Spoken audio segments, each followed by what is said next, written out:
Hujan deras dan angin kencang menyapu pelaminan pernikahan. Pengantin dan tamu undangan langsung berlarian menyelamatkan diri.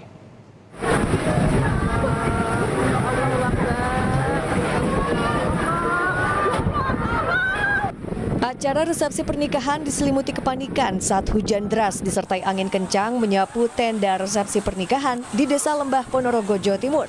Pasangan pengantin dan para tamu undangan langsung berlarian menyelamatkan diri. Pasalnya tak hanya tenda resepsi, genteng rumah ikut berjatuhan dan nyaris menimpa tamu undangan.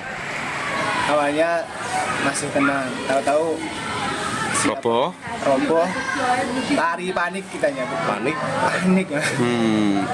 Anginnya kenceng memang ya, lama. Kenceng banget, lama. Awalnya hujan, tahu anginnya kenceng.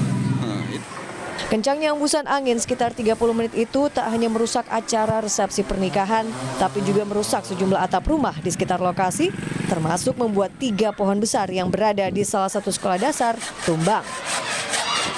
Hendra Setiawan, Kompas TV, Ponorogo, Jawa Timur.